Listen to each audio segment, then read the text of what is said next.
Lounging, son.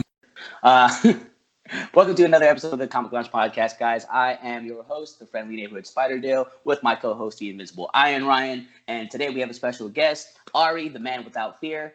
Ari, say hi to the people. Hey, everyone. Ryan, say hi. What up, guys? We got some interesting stuff to talk about today. We read Neil Gaiman's The Sandman. Freaking amazing. Really classic run. If you guys haven't read it, we'll definitely try our best to convince you. Well, that all depends, because I don't know how Ari felt about it. All right, in two words. Huh?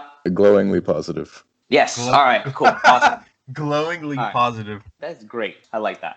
Okay, and we're going to talk about a couple other things, what we read this week, a couple of the announcements. There was actually announcements this week, so there's stuff we can actually talk about, which is pretty exciting, in lieu of New York Comic Con going online. You know, just a couple things, nothing too crazy. Green Lantern got greenlit for 10 episodes on HBO Max. Unfortunately, though, there's no mention of Kyle or no mention of Hal. That's a little disappointing. I didn't care that Hal wasn't mentioned. I was mad that there was no Kyle. I could give two shits about seeing Hal on the screen right now. He had his go with Ryan Reynolds. He had the animated series. He had the animated series, and he has two DCU animated movies. Right. So, I mean, I just want to see Kyle, Guy, and John is really who I would have liked to have seen the focus be on. Yeah. But, you know, I'm down to see the other stuff. I don't really... Like, Alan Scott, to me, doesn't serve a purpose on that show. He's not in the Green Lantern. Right, he's not in the Green Lantern Corps, so and he never has been associated with that, except, like, as kind of like a mentor, I guess, at times. But not even really, you know? Like, it's just a little odd that they chose to put him in there. Is he the star? No, it's going to be a show based on the Corps, I believe. Right. Yeah, Kilowog, Simon Baz. Jessica Cruz is on there. Yeah. Sinestro. Yeah. I hope since they do that, if they like refer to they refer to how maybe they already have him dead, and then eventually later on they'll go into like a Green Lantern Rebirth storyline. Well, the thing is, Simon Baz and Jessica Cruz is already in it. You know, that kind of skips the timeline of things. So, yeah. I mean, I don't know exactly where they're going to go. Like, this is like new territory. I think the only way this works, if you still want to utilize Hal, is if you make this all in space and not on Earth at all. That's the only way. You could just be like, Hal's on Earth. Or it would have to be vice versa and be on Earth and Hal's in space. You can't ignore Hal Jordan in a Green Lantern show. Unless they're just like, they're kind of hiding the casting of him or hiding the fact that he is going to be in some ways maybe briefly on the show and they kind of want to do a film with him. But I mean, we saw what the last film did. So this shit was so bad. If they end up hinting at him as like the main Green Lantern, just like in the past, or if he is in the Corps, they should make Nathan Fillion Green Lantern. I'd be okay with that. Just make him like an older Hal. We'll see. I don't know. I mean, I'm down to see the show. They need to cast correctly with certain people. Like, you know, not so much as the aliens, like Kilowog and Sinestro, because you could always CG that and do voiceovers or whatever. But I think that it's really important who they pick for Guy. I feel like Guy Gardner is going to be kind of... They should pick the guy who played Thad on Blue Mountain State. Nah, dude. Stifler. I will die on this. Fucking Stifler. Dude, Stifler. That would be like the role that like nobody would suspect and would like reignite his career, dude. And they gotta give him a bowl cut. Yes. Like Stifler with a bowl cut. I would that show is automatically getting an Emmy. I don't care. Fucking what's his name? Sean William Scott? Yeah. I would absolutely fucking love that. That'd be fucking fantastic. Yeah, I'm definitely stoked for that. I'm also I think what more excited me was the Invincible trailer. Talked to Ari about this after he sent me the link. He sent me the link too. I just fucking literally shit a chicken. It was so fucking good. You know, Invincible, like I've talked about before, I picked up Invincible '1 off the shelves when it first came out, and I liked it from the beginning, and I stuck with it for quite a while. I think through life, I wasn't getting comic books for whatever reason, or Invincible wasn't ordered as much on the shelf. So like if I didn't have a pull, it was kind of hard. So I'd have gaps in the run. But yeah, I've always liked it. And I recommended it to Ari, and Ari, it's one of his favorite series. For anybody listening, just in case you guys don't already know, Ari's my little brother, and I'm the one that got him into comic books. So Be proud. Be very proud, because he's doing awesome things with it right now. I know. Punch his chance, bro. And if you're listening and you didn't back his Kickstarter, like I had mentioned on the podcast, we do have copies available at Collector's Paradise in Winnetka. I don't know if we've sent any copies to the other 2 stores, but we do have them at Winnetka, so hit us up over there. Like I was saying, Ari, got into this series because of me, so like we both really love the series, and I think we're going to start an Invincible podcast where we're going to go over the Ultimate collections that will probably launch a little bit before the show comes out, and then while the show's on, I guess.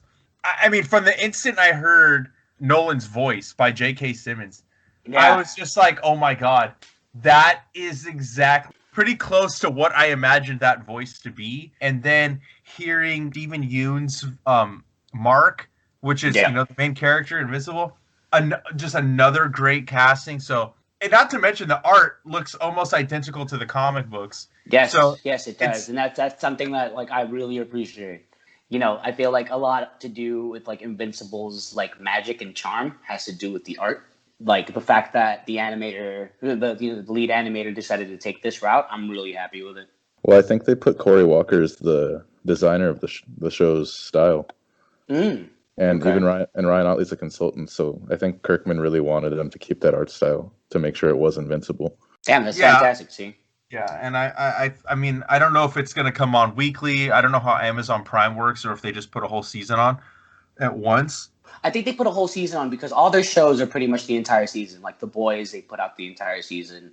That one with Jim Halpert, they put on the entire season. Jack Ryan. Yeah, Jack Ryan. The one with Jim Halpert. He doesn't have a real name. John Krasinski. Yeah, it's okay. Whenever I see Rainn Wilson, I always say Dwight. Yeah, he came into the show. He came into the shop once. One of the managers got a picture with him, and he told me that it took everything in his power not to call him Dwight. I probably would have called him Dwight. Could you imagine going to working at a Starbucks and you're Ryan Wilson and everybody there is like just making fucking beat jokes? Like I fucking hate it. It's probably the same kind of reaction that Christopher Mintz-Plasse McLovin gets. I mean, he went to El Camino, and I was at a fucking party at some like industrial warehouse type thing, and he comes in and, dude, I was talking mad shit, dude. I was drunk as fuck, and I kept calling him McLovin, and then I was like, let's play a game of beer pong, and then I whooped his ass, and then I proceeded to talk shit for the rest of the night.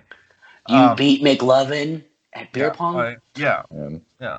That's one of my claims to fame. That was amazing. I kicked his ass, dude. Amazing. I kicked his ass. Oh my god. Yeah. Now I feel like I beat him at beer pong. Vicariously through you, I feel like I beat McLovin at beer pong. Yeah, I'll share that win with you. No problem. I can only imagine how it is for him and then other people, when you are so associated with a character and people literally call you that character in public. I would probably call Steve Carell Michael Scott. Even though he's done so much else, he's Michael Scott. I mean, that's true though. That's what happens until you absolutely recreate your whole character. I mean, look at John Bernthal. For the longest time, John Bernthal was Shane to me. Mm-hmm. When I heard that he got casted for the Punisher, I'm like, fucking Shane? Oh man, fuck that bull. I know. I felt the same way, dude. Fucking Shane. And then the series came out, and he's fucking Frank Castle now. It's the same thing with Chris Evans. When they first cast him as Captain America, all I could picture him as was that fucking idiot from Not Another Teen Movie. I always saw him as the action star boyfriend from Scott Pilgrim. Yeah, I don't think I had seen Scott who talked in whispers. Who talks? Yeah, sure thing. He always talks in whispers, bro. And then he became Captain America, and I'm like, okay, cool. Were you expecting him to talk in whispers as Cap? Sometimes. I was a little disappointed that he didn't. Can you imagine in whispers? I could do this all day. Bucky, I have you. He kind of did when he said Avengers Assemble in Endgame. That was okay, cool. I'll accept that. I'll accept that as a Scott Pilgrim whisper. Okay. Oh, what'd you guys read this week? Go ahead, Ari. You can start. Yeah. I read Department of Truth. Briefly, what'd you think? I thought it was good. Mm-hmm. I mean, I'm gonna get the second. It's like you said last week. It's all up to the second issue now. Yeah, right. They don't have me yet, but definitely that first issue, it was enough to warrant buying the second issue. Okay, good. And good. I got Getting It Together. I thought that was pretty good. I was kind of expecting a little more from it, but I ended up thinking it was like I'm gonna finish out that I think it's 4 issues. I think it's a miniseries.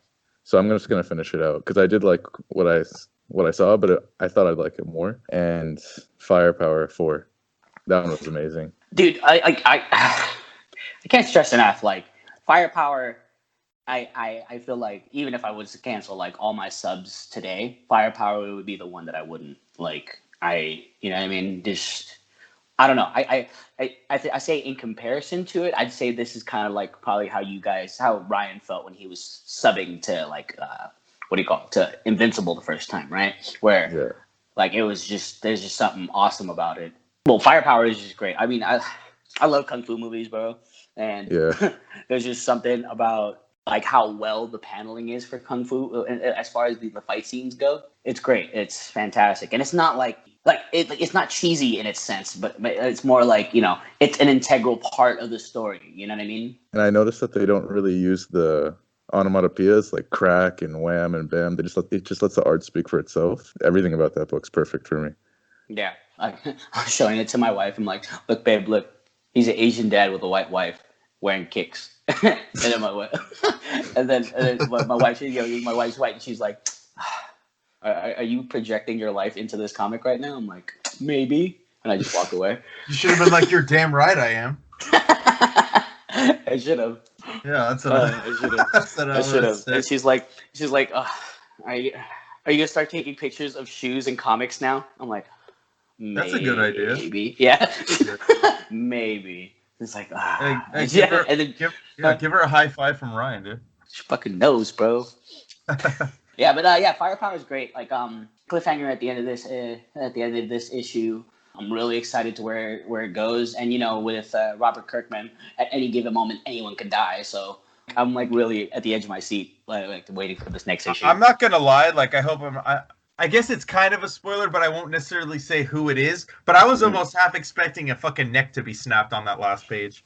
Right, same. To be honest with you, like I was like, oh shit, something's going down right now. And I'm about to flip this page, and there's going to be a death. Yeah, seriously, that's what I'm expecting too. Like, that's going to be the catalyst. You know what I mean? I'm going to say, and you know, another thing I really like. Well, first of all, Chris Samnee's art is phenomenal. I mean, you guys have already said that too. But I do like how he has letters pages in the back, and I think that that's something that, you know, maybe not everybody gives a shit about, but it kind of, you know, has that added extra for buying the single issues that. Mm-hmm. You can't get in a trade, and I like that about Kirkman, and he does it in all of his books. It's not just in this book. He did it in Invincible. He did it in Walking Dead. He did it in Outcast. All of it, you know, and like kind of helps you connect with the fellow fans of the book, and you kind of get like more insight into like the creative process by him answering the questions in the back. So it's, you know, I enjoy it. Yeah, no, I like that. Like that's something of like classic '90s comics that I miss. Yeah, like, you know what I mean? Like stuff from the bullpen. You know what I mean? Just like. I think they did it in Stillwater at the end of the book, where it's like someone's asking freaking Chip Zdarsky questions. I think everyone should just ask Chip Zdarsky questions and just ask him whatever. And just I just want to see what he says. Chip Zdarsky's fucking hilarious. Yeah. My favorite one at the end of Stillwater was where someone says, "Why should we buy issue 2 of Stillwater?" And his response was, "Because then you won't understand issue 3." See, I would buy a fucking comic book with just letters pages from Zdarsky. Yeah, I feel like it would be just as entertaining. Chip Zdarsky is what Chip Zdarsky and Gail Simone is what makes Twitter worth it. like it's fucking amazing. I mean, I'll only check them out when you mention something to me about it, because like I said, I try to stay off Twitter as much as possible. Yeah. You know, I got retweeted by Gail Simone. Like I fucking made it, bro. That's it. How'd you get retweeted by Gail Simone? Oh, I put the fucking Batroc Zelipel and the tarantula thing, and I mentioned her, and she retweeted it. Oh. All right. Shall we head on into Sandman? Yeah, Dylan. I don't know how you feel, but I think we should let Ari, no, absolutely. Ari start off. Ari should start off. Like I've been freaking thumping this on his head for like 3 months. Yeah. So, like, I would love to hear what Ari thinks, dude. Before you get in, I'll read the credits and then you give your thoughts. Okay, so I think we all know that Sandman is written by Neil Gaiman, and then we have the amazing art of Sam Kieth, Mike Dringenberg, Malcom Jones III. Colorist is Daniel Vozzo. Letter, the great Todd Klein. Todd Klein is on everything. I know. And amazing covers by Dave McKean. I'd be remiss if I didn't mention the fucking one of the greatest editors of all time, Karen Berger. Yep. Was the editor of this original series and is responsible for the creation of Vertigo. Responsible for bringing in all that talent, Alan Moore, Neil Gaiman, everybody that was there at the beginning of Vertigo. She's basically responsible for bringing it over to DC. And on that, Ari, give us your thoughts. This wasn't my first time reading at least part of the first issue of Sandman. I read it originally like after work one day when I was super tired on Comixology. Mm-hmm. At least half of the first issue, and I walked away like I didn't even finish it. I didn't like the issue that much, which now I feel stupid not liking. But before, because I wasn't paying attention, I feel like this is a book that you really have to like. If you're gonna read it, you have to like read it. You have to get into the story. When I was reading it, I don't think I was at a point where I could really appreciate the art or the writing. After reading a few Vertigo series, like I started to appreciate like the Vertigo style of artwork. Like this book definitely isn't like the same style as like I'd say like Preacher and Why the Last Man, those kind of books. Mm-hmm. Like just in terms of like the way the story's drawn. Like I feel like all the Vertigo series, at least the older ones, have like this kind of feel to it that like I definitely like love now. The writing, as soon as I just sunk into it, like I couldn't put it down. I was actually surprised because I didn't know that it was connected to the DC universe. I always thought Sandman was its own thing. Some people would argue, some people like me, that Sandman is a superhero. I will also die on that hill that Sandman is a superhero. That Morpheus is a fucking superhero. Hold on a second. I gotta chime in now. Hold on. He's not a fucking superhero. I gotta say. And he's not a part of the DC universe. He is only connected in this respect because this was prior to Vertigo launching, and he was revitalizing the Sandman property, but making it a new character. You never see DC characters again past this volume. This is true. You know, I will say that I think it's cool, especially if you're a DC fan and you're not necessarily into Vertigo. This is a nice segue because it cleverly ties in with all his like. I mean, the whole story, the whole first arc is about, you know, Morpheus is imprisoned. They tried to imprison Death. I don't want to get too into it for anybody that hasn't read it, but you know, Death is Morpheus's sister, and instead of her getting captured, he gets captured, and he's been in captivity for at least 100 years, if not longer. When he gets released, he is going around collecting the artifacts that he kind of imbued with his powers. That's why, as he's going to collect them, we see characters in the DC universe. We see Constantine. Arkham Asylum. Yeah, we see Arkham Asylum. We see Constantine and Lucifer, but Lucifer is created for this, and then Constantine had already been created in Swamp Thing by Alan Moore, and Constantine ends up becoming a Vertigo character as well, and kind of being separated from DC. But we do see Martian Manhunter. We do see Mr. Miracle. Etrigan. Etrigan. I think Etrigan was used more in the sense that Sandman, I believe, was supposed to also tie into the Kirby version of Sandman. I think that's originally what Neil Gaiman was going to put a spin-off of on. And then Etrigan is also obviously a Jack Kirby creation as well. I guess you could argue that he's a superhero, but I just don't see that. He defeated Dr. Destiny, if that counts to become a superhero. Hey. Calm down. Pump your brakes, homie. Okay? Pump your brakes, little brother. He's not a fucking superhero. Keep reading the book and you'll understand. That's why, Dylan, I will argue with you because you have read the whole fucking series, and I don't see how. Is Death a superhero? Death is a constant.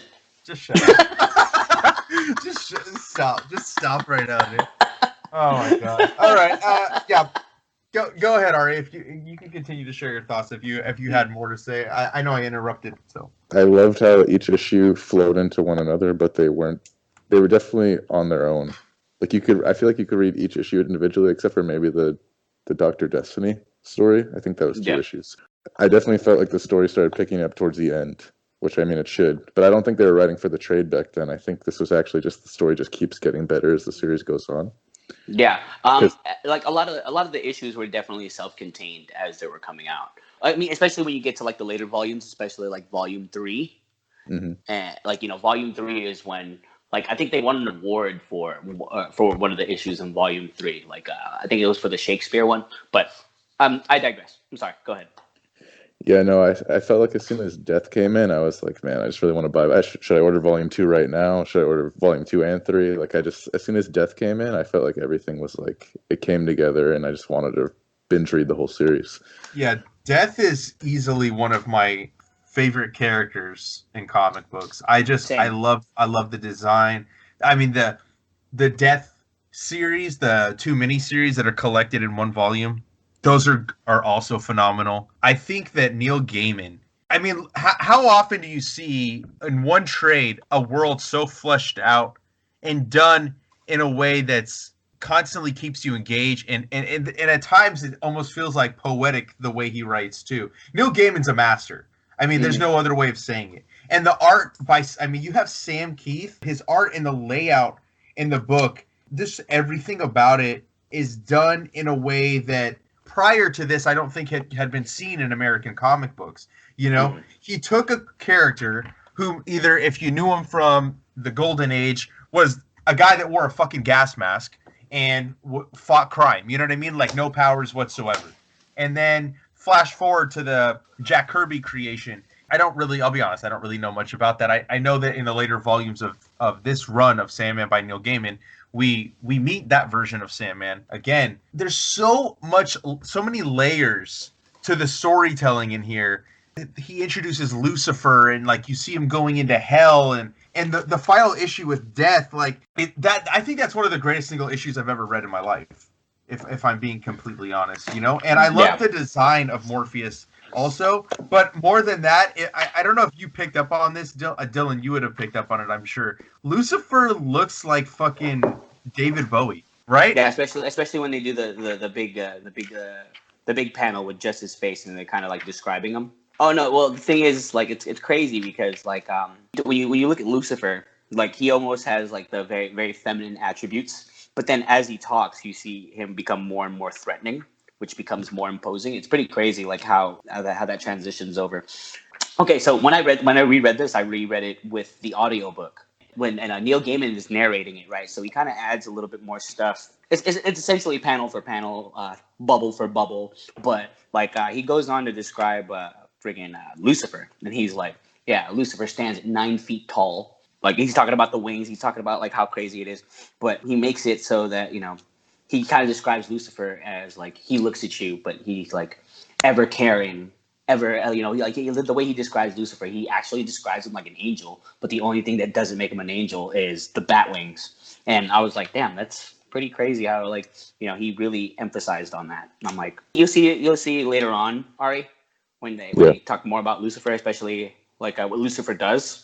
And it gets crazy because that's what sends him into his spinoff. You start to see, like, Lucifer has this philosophy, like, you know, kind of has a philosophy over the opposing forces of heaven and hell and why. You know, it's pretty crazy. Like, Lucifer's character definitely gets more interesting, and you'll probably end up reading you'll probably end up reading Lucifer as well. I still haven't read Lucifer, and I want to. And after rereading this, while I said Death is one of my favorite single issues in comic books, my favorite issue in this trade on the second read was the Lucifer issue. Knowing how it ends up going forward. First of all, Etrigan looks creepy as fuck. I've never seen Etrigan illustrated in the way that we see it here ever again. Etrigan has always been kind of campy for me, but I like, you know what I mean? But I like them in this. But it's the scene when Morpheus is walking along and we see the people imprisoned in hell, and he walks by this woman that's imprisoned and she calls out to him, and then he changes his form. It's crazy. Like, I mean, I didn't even remember this when I ended up, like, when they touched back on this story, but like Gaiman was already planting seeds for stuff that doesn't even play out for, like, I think few trades down the line. I can't remember when the issue takes place, but it's like the fourth trade. Yeah, so I mean, and that's crazy, dude. And then the art too, especially in this particular issue, I love the depiction of hell. Like you see hell in all sorts of comics. I mean, we've seen it in Hellboy, right? But not like this. This shit, like the detail that you see in here, and the each individual fucking demon or creature that's in hell is all unique. Especially in that double page splash where Morpheus is talking to Lucifer, asking where his helmet is. And then he when they has to showed go to 1,000,000 demons, dude. yeah, and then he has to battle that demon that has his helmet. And I love how he fucking defeats him because like they're going back and forth and they're saying like they basically are one upping each other. I don't know how to describe this. Like one of them will say, "Oh, I'm a snake." What does he say? "I'm a snake, spider devouring, poison tooth." Then he says, "I'm an ox, snake crushing, heavy footed." But the way he defeats him is he says, "I'm hope." And then the demon has nothing to say to that. Like he can't think of anything that can defeat hope. And I think that in itself is just kind of a powerful message that Gaiman kind of gets across with that. I feel like a lot of depictions of the way hell is like was definitely like even how Morpheus travels through hell. It's like a lot like Dante's Inferno, and a lot of it has to do with like metaphor, right?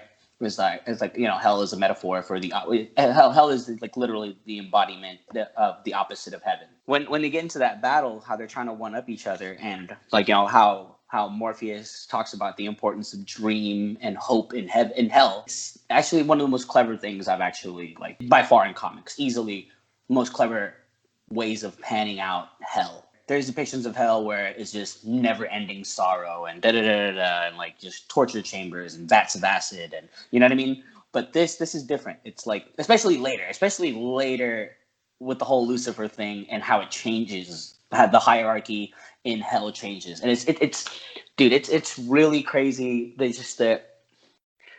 Just how Gaiman approaches the idea of hell, and it kind of makes it a little bit more terrifying because he kind of does it where it's not so much the pain, but the pain and the suffering, but it's the emotional part of the pain and the suffering that makes it hell. Like, you know what I mean? It's pretty crazy.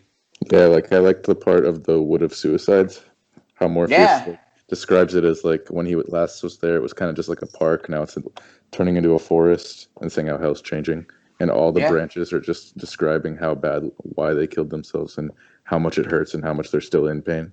Dude, it's absolutely freaking insane. The hell part was definitely a really really good part of this, especially like how Morpheus leaves, fucking drops the mic on everybody, bro. Like it's like fuck you, like I am the king of dreams, bitch. Yeah, and again like. We talk if you talk about Sandman, you kind of would call it more like I would say like high fantasy, right, for the genre a little bit. But this one leans almost solely into the horror aspects because I mean there is more horror that goes throughout the series, like little bits and pieces, but not as prevalent as it is in this volume. I mean, you look at the scenes with in Hell, you see the scenes with Constantine, but the Dr. Destiny arc is fucking like there is that some was like rough, dude. yeah, I don't know. That's dark as fuck. If they're gonna make this into a show, those diner episodes are gonna be rough. Yeah. Like I wouldn't even see them adapting that. I don't know how. Like I mean, I guess you could, but like, how do you bring in Mr. Miracle, Martian Manhunter, Justice League? Like, there's just too many things you'd have to connect. I could see them using like Constantine possibly. Like with that particular thing, but I don't know how you do this. Dr. Destiny, he's a Justice League villain. I guess you could just make him somebody else, some random character. You don't necessarily have to have him just. But it's fucking horrific. Some of the things that people are like divulging to each other in the scene. The dude starts hammering his hand with a fucking nail as he's telling this woman who he's cheating on his wife with that he saw her son in prison and shit, and then like he's selling his ass in jail. Like, dude, it's fucking dark as shit. It gets rough. Yeah. Just even the way some things are going to be depicted, I don't know how they're going to execute. Like the flesh room in with the John Constantine storyline. Oh yeah. Flesh room, dude. Oh, like, God, dude, like I don't know, that's going to be rough, bro. Like It was rough to look at. It kind of leaves you with like a disturbing feeling when you're looking at it. You watch them walking through this fucking room, dude. I can't wait till you get further into it, Ari. Like I think you're really gonna enjoy it. There are some volumes that kind of wane, like I feel like are a little bit unnecessary, but it all pans out by the end. Can't wait for you to get to. I think it's volume 3 where Morpheus calls a meeting. Oh no, Morpheus has like it's kind of like a house, not a house party, but like a dinner party with a bunch of other gods. I'm not going to say the reason.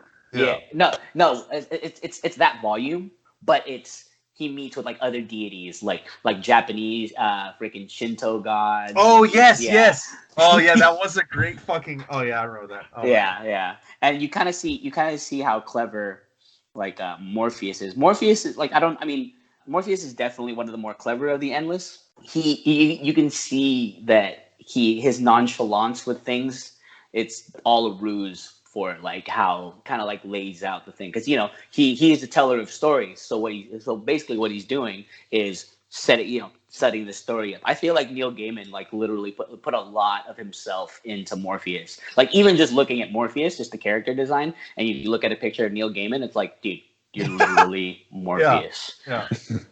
And I forgot, dude.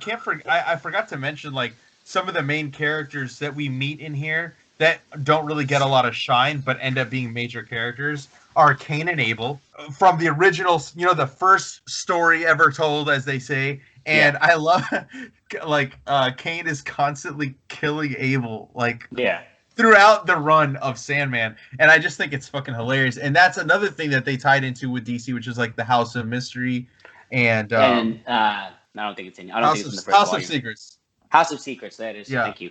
That's in there, and then we meet Lucian, who's been the caretaker of Morpheus's realm, and we meet Morpheus, and he's been captured all this time. So he has this mission throughout this whole trade. But by the time he gets to Death, his older sister, he's all down on him. So he's like, well, no, kind of like he doesn't know what to do with himself. Almost kind of like a little kid, like, oh, my fun's all gone. What do I do? And that's, I think, really where this series ends up picking up. You know what I mean? As it moves forward. And Death kind of gets him back to the level, because he's super powerful. I mean, he's one of the most powerful Endless. And she just leaves him in a better spot than she met up with him when he was like kind of just sitting on that stoop feeding the pigeons and shit. Again, like just it's amazing what comics were able to get across in a single issue that I don't get that feeling from anymore. Like Ari, like you said, like each issue was kind of standalone, except maybe for the Dr. Destiny issues. I don't feel that at all in comics anymore. Nothing that comes out now do I feel like I'm getting like a true full package in one issue. Yeah, but even the Dr. Destiny issues, like he may not have stopped Dr. Destiny in that first issue, but that 24-hour issue was definitely like it could be read on its own. Even though like the story still involved him later on, like it was still like you're satisfied with that one issue. It's not like even though like I love Firepower, it's like it wasn't like I got like just another piece of one story. It was like I definitely got one story, and it makes me want to read the next one. Mm-hmm. But that's what I'm saying, and I think that's what Neil Gaiman. I think writers of his ilk and writers from that generation really knew how to write a single issue. They knew the correct. I don't want to say format. I just don't think writers nowadays know how to do that. You know what I mean? Like you cannot pick up a random issue of a comic for the most part anymore. Yeah, and feel like you're getting a whole package. It just doesn't happen. That's why I think I love going back and reading these old series, or either for a second or third time or whatever, or even discovering it now for the first time. It just reminds me of like, well, fuck, why don't I just go back and read old shit? I don't need to, like, there's so much new shit coming out, but I don't even need to read it. There's plenty of stuff that I have yet to discover that I could go back and read, or even read it again. More entertainment out of this trade on the second read than I have from some of the new comic books coming out in the last couple of years. Yeah, I would have to agree. And, that's kind of sad because, like, growing up, that's, that was kind of like how a lot of people got, like me, myself, I got started on comics. You pick up one issue of something and you felt complete. You know what I mean? You felt like it was like an episode of something. It's like, someone telling you to check out, hey, you should watch this show. And rather than like, starting from the beginning where it could possibly not be as good. But like, for The Office, I didn't like for the first episode of The Office that I watched was like the later. It was like an earlier. It was like a what episode? It was definitely like in the 5th or 6th season where I think it was getting close to Michael Scott leaving, and like the episodes weren't as good. But then you kind of backtrack and you go into it. It's kind of the same way with certain comics. Like you get into it, like, oh, this is really good. I should probably read some more of it. Then you finally get into it and it starts picking up, and like you feel like you discovered something. Comics don't do that anymore. Like it's either a 2-parter or a 3-parter, or it's this whole ongoing thing. And you feel like you miss out if you don't like start from the beginning, and which is what intimidates a lot of new readers. I felt like with Sandman, I could have easily given a person an issue of Sandman, like especially like one of my favorite issues. All you got to do is give them a little backstory as to who the person is. Like if I was to like walk up and give someone like the hell issue of Sandman, I'd feel like they'd like it and want to get into it more.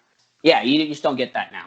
Everything is overdrawn story arcs and nothing self-contained. You just don't get as much as you would out of a single issue that you would before. And I would even argue that that's because, you go back to editing too, like Karen Berger and Shelley Bond, what they were able to curate with Vertigo, and even before Vertigo was actually officially its own imprint. You had great editors bringing out the absolute best in the creators that they had working on these projects. Just think about like what Karen Berger like brought over. She was considered the British liaison, but she like Neil Gaiman and Alan Moore, two of the greatest writers the medium has ever seen, and she had both of them working not for her, but like doing books for her at the same fucking time. Yeah, Swamp Thing and Sandman. And then she also fucking launched Hellblazer with Jamie Delano. Like it's insane to think about the kind of talent that was coming out at this time and just how phenomenal it was, and it was firing on all cylinders, dude.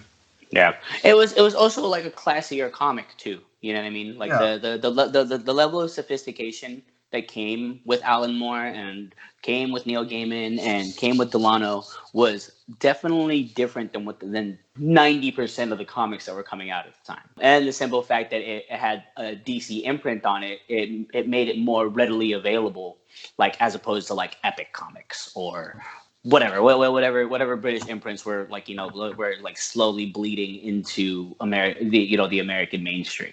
These comics were just, at the time, there was nothing like it coming out like it. And then, then you curate freaking artists like Sam Keith. Like you can look at a page and be like, oh, that's Sam Keith. You can look at a cover and be like, oh, that's Sam Keith. You know what I mean? So recognizable, so different than like I said, different than what we were used to. Like especially growing up with like the big two. Oh, you could definitely see the care put into like the time and care put into each issue. Like one issue of Sandman, I feel like has more thought and time put into it than maybe even some full trades that I read today. Like I leave more satisfied reading one issue of Sandman than I do reading one full trade of a story arc where they have so much more room to tell a story. Like even the first issue of this, like I know first issues, people put a lot of time and work into the first issue to really pull people in, but is this an oversized first issue? I felt like it was. No, at the time the comic books that were coming out were more than 22 pages. I think they were 28. Oh, okay. But even that, like I felt like I read like a graphic novel's worth of story in 28 pages. And there's some trade paperbacks that I read today where it's like I don't even feel like I read a full story. And yeah. I'm not even just talking about DC and Marvel, like just even some like creator-owned stuff where they're free to do their own thing. Like I don't know, not saying that they don't care about their story, but it's just like maybe it is the editing, because I noticed I think Karen Berger did Y the Last Man also, right, Ryan?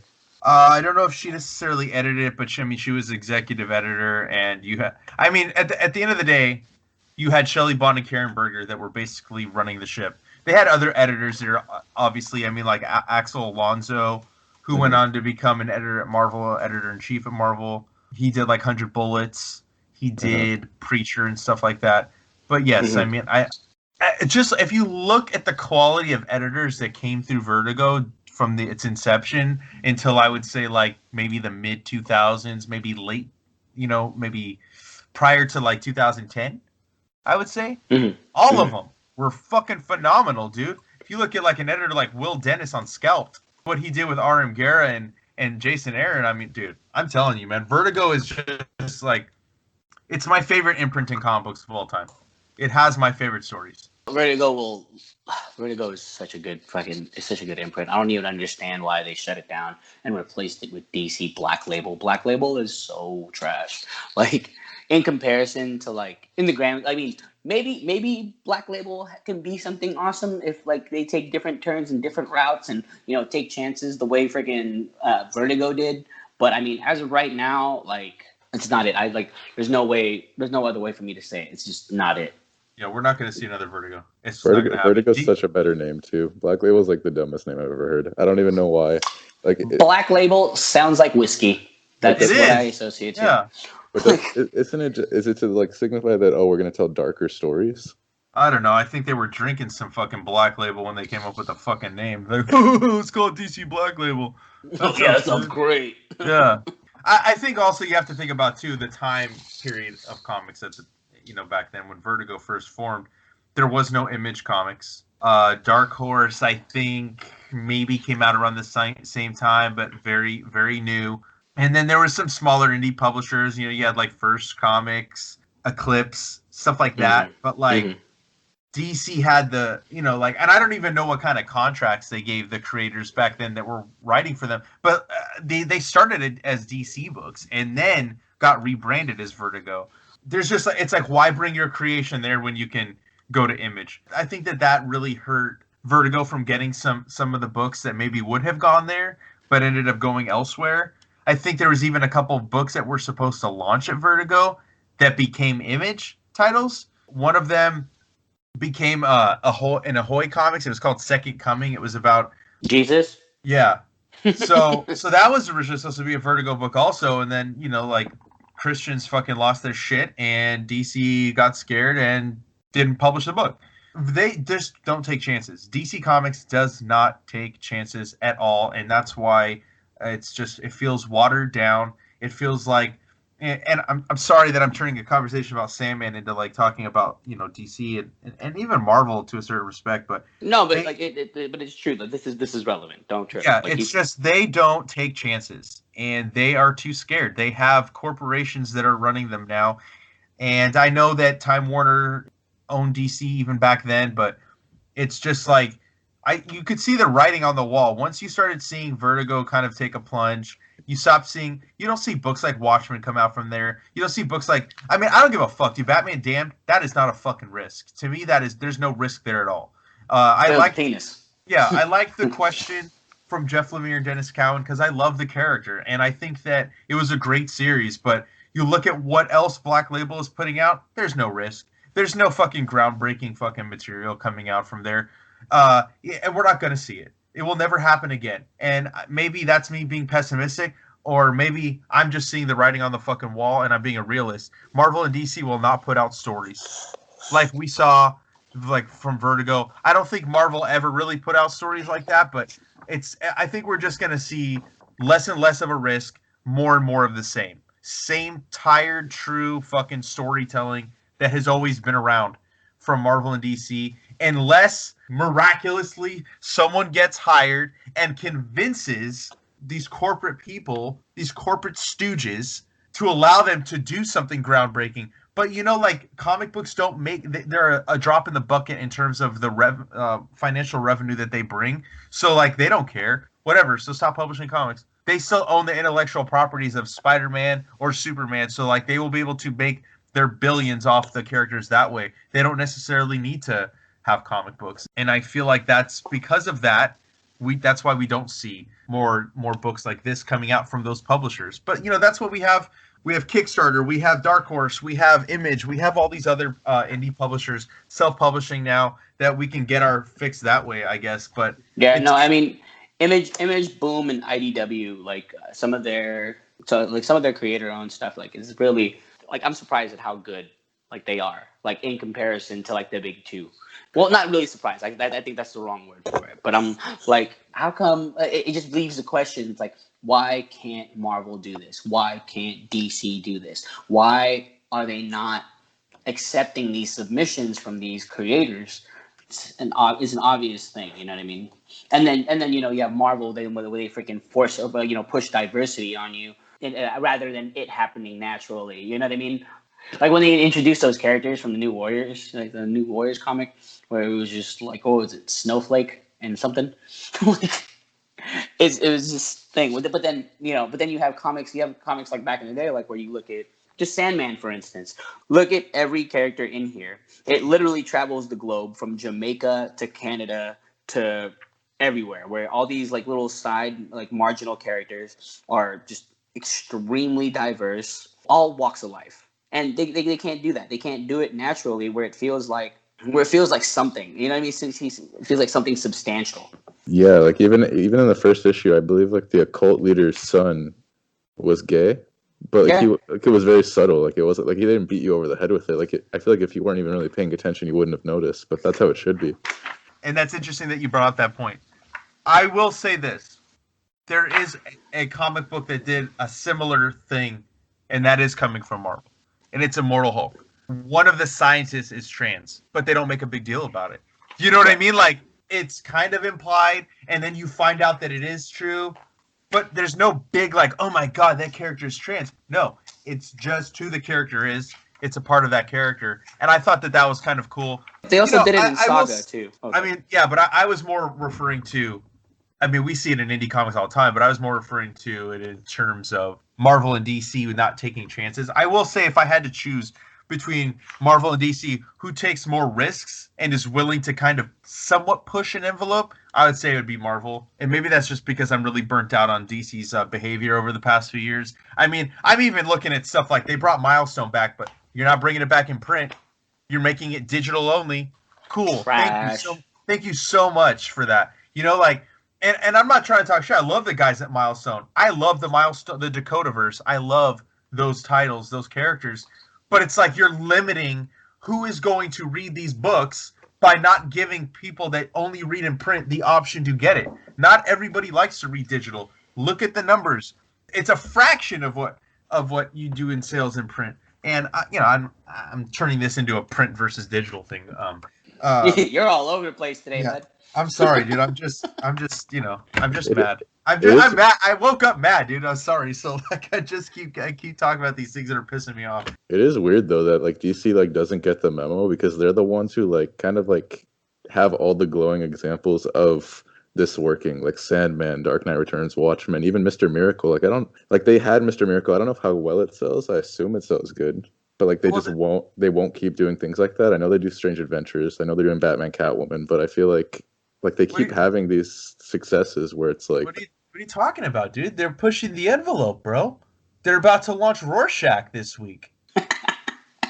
DC's trying to be original, man. They're throwing out some original ideas of a character that's gonna fucking really push the envelope and push some boundaries, man. I get why people are against it. The artwork in Rorschach looks really cool. I don't give a shit how good the art looks, and I don't give a shit how good the writing is. That comic book should not fucking exist. I think it's just yet another slap in the fucking face to Alan Moore.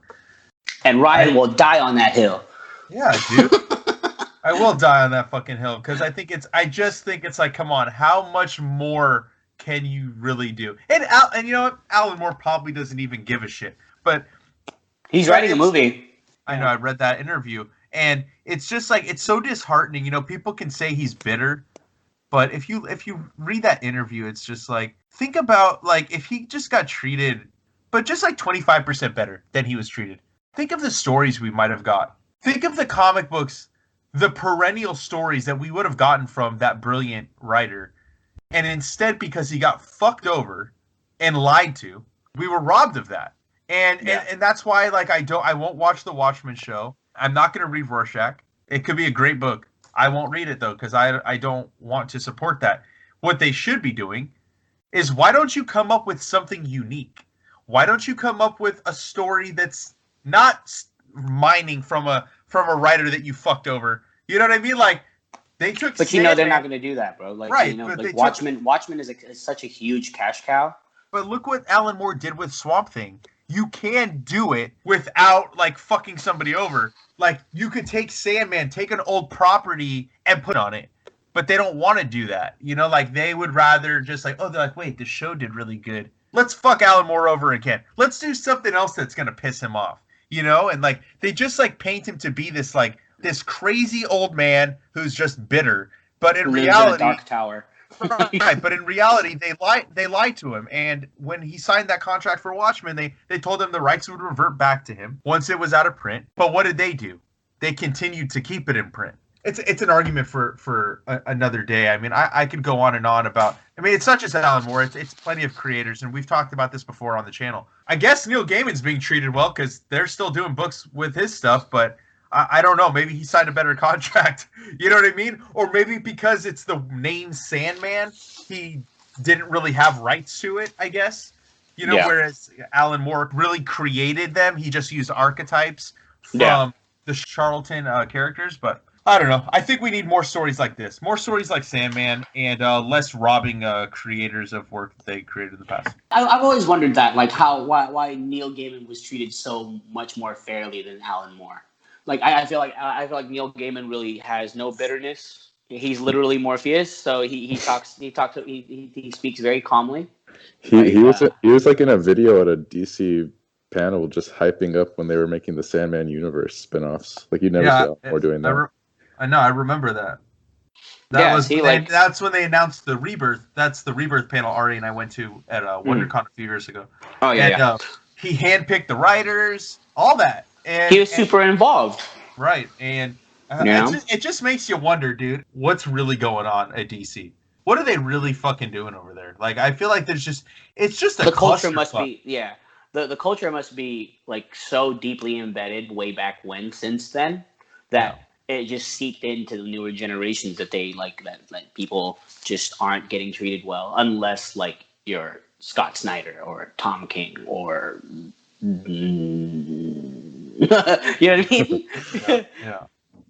Like people just aren't getting their dues. I don't know if it's like literal, like the upper management or the editors or whoever, but it's pretty crazy. Like they just have like Ari said, they have a long history of taking these chances, and then all of a sudden, stop. Like you got rid of all the people that weren't scared to push the envelope, and you put people that are fucking scared of their own fucking shadow in power. That's what you did. Like when they first announced Black Label, I thought they were gonna introduce new things and new characters. Like you know what I mean? Dude, like, what are you talking about? New storylines.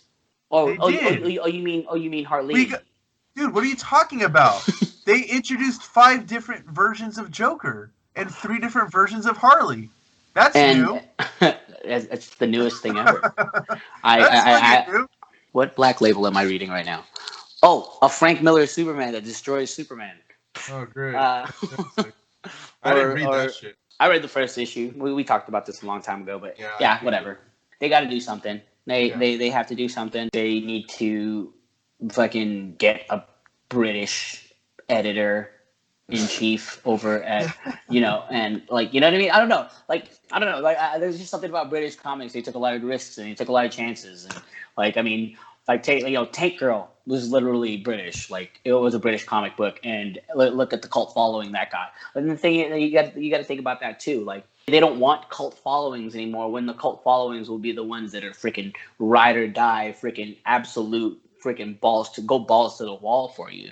Like Tank Girl fandom is extremely intense. Like the Max fandom is extremely intense. Like thing with Alan Moore, like the League of Extraordinary Gentlemen only just recently stopped up until like what was it, 2 years ago, I believe. No. Whatever that last I can't remember. I think it was the Tempest. I think it was the last one. I think it ended like a year ago or something. It goes back to what we kind of talked about when we were talking about that era of Marvel with the architects, the writers, the publisher. These 2 publishers that we're talking about, Marvel and DC, they're not cultivating their creatives. I mean, if you think about it, Alan Moore was a relatively young writer in the industry when he got snatched up by DC. Same thing with Neil Gaiman. I feel like but was Neil Gaiman already a novelist prior to getting picked up by DC? or did the novels come after? Yeah, I'd have to look that up because I mean, this is like the late '80s that he came over to Vertigo. I mean, I don't know, maybe because he's not that old. You know what I mean? Like, so he was in his 20s when both these fools are immortal. Neil Gaiman, Grant Morrison, and fucking Alan Moore. They're all freaking magical wizards from darkest realms. They're literally the Endless. Yeah, I'm gonna cap us off here, because we're fucking rambling. Sandman is fantastic. If you haven't read it yet, I don't want to say shame on you, but shame on you. Shame on you. Go pick this book up. It's one of the greatest series in the history of the medium. It's one. I will go so far as to say that I think Sandman is by far my favorite of all time. That's fair. That's fair. Yeah, I mean, I'm not going to argue. I don't even know if I could, off the top of my head, pick my favorite series of all time, but this is definitely up there. It's a necessary read for anybody that's into comics or not into comics, to be honest with you. I mean, if you like to read in general, you need to pick this up. Go pick it up. Go get the freaking library editions. They're beautiful. They look like hardbound books that you find in a house that smells of rich mahogany. Yeah, they're beautiful. Like smells of rich mahogany. Oh, that's great. That's great. But yeah, okay, moving on. What are you guys excited for next week? I know Ryan's excited for Rorschach. Yeah, I wish you'd just stop. I'll tell you what I'm not excited for. I'm not excited for whatever the fuck this new Flash comic book is that's coming out by whoever the fuck Kevin Schnick is. Some fucking animation writer. I don't know the just fuck the way you say it. Yeah, who the fuck is this guy, dude? Who's Kevin Schnick? Who the fuck is Kevin Schnick? And why is he writing Flash? Get the fuck out of here, bro. I am not excited for that in the least. Immortal Hulk is coming out, and I think that might be the only book I'm excited for. Oh, I guess Amazing Spider-Man, it's been pretty decent, but I wouldn't say like I'm stoked for it. There's a new issue of Metal. I feel like that's been picking up the pace, and I'm excited for Seven Secrets from Boom. Issue 2 is definitely more solid than issue 1. I feel like issue 1 could have been an issue like Nick said, was more like an issue 0, and they could have put that in there later on. They could have started with issue 2. But I mean, I don't know. Like maybe it's the editing. It's the pace of the story. Like I felt like they could have put that backstory in somewhere else. But issue 2 is solid, so I'm really looking forward to issue 3. Mad Cave Studios has Stargazer #2.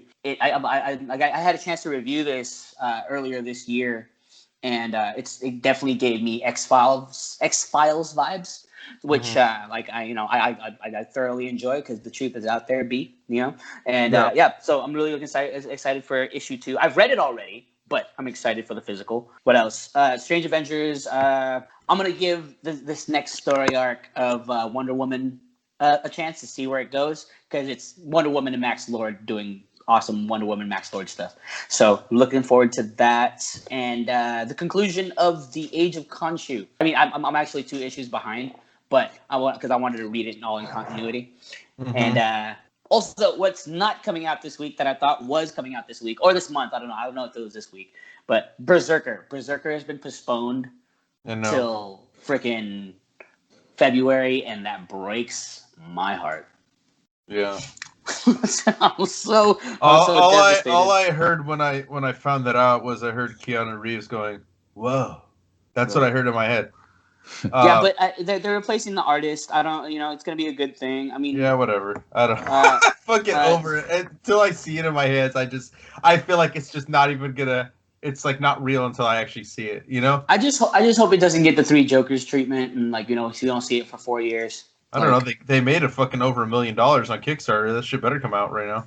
Damn, over $1 million. $1 million. Yeah, that's ridiculous. So yeah, I mean, I guess it's kind of a small week. I guess the 10 of Swords tie-ins, I'm excited for that actually, because that's actually been really good. Last week had 3 different parts, and again, let me remind you and everybody listening, I am not buying these. I'm reading them because I work at the shop. I'm not going to fucking give Marvel my money for a fucking 22-part story in the span of 2 months. But the quality's good. The Ben Percy X-Force Wolverine issues were very connected. It was almost like a 2-part story. And the issue of Marauders was really dope. It was very storm centric. Yeah, it was really good. So I'm excited to see what this week holds for the Ten of Swords. It's definitely, as of now, I'm definitely gonna buy the hardcover of that series because it's been great. So I think you would enjoy it, Dylan, for sure. Like I said, I only read the first issue. Like, I like it. I'm not gonna sit here and deny that I like it. I'm definitely interested. Like, the whole concept of, freaking mutant Thunderdome with swords. Like, that's fucking awesome. Yeah. But like I said, like you said, that's 22 issues at point. We're talking about at least $4.99 a pop. Like, that's just a little much. I'd shell out for the hardcover, and that way I can put it on my hardcover shelf. Other than that, I think that's good. What about you? Are you picking up anything this week? I don't think Stillwater comes out this week, does it? Or is it the week after? I think it's the week after. So if it was coming out, it would be Stillwater, but I'll probably pick up Sandman Vol.2 for sure. Hell yeah. And just keep reading more of Strangers in Paradise. Nice. But yeah, friggin', let me know what you think about Sandman 2. Let me know what you think of every Sandman. Because I'm doing a reread myself. I think I'm on like volume 5 or 6. But yeah, I would love to hear your thoughts on it because, man, they get really good. Yeah, I'll definitely let you know. Well, shit. Is that it? But yeah, I think that's it, right?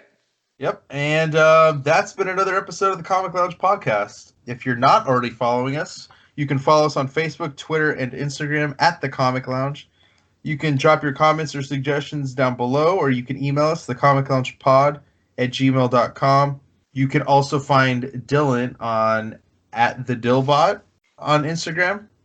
Yeah, I just shitpost. So find Ari at Ari Levy Comics on Instagram as well. If you're not already subscribed to the channel, make sure you subscribe and hit the bell icon if you're on YouTube. We are on YouTube, Podbean, Spotify, iTunes, wherever you listen to podcasts.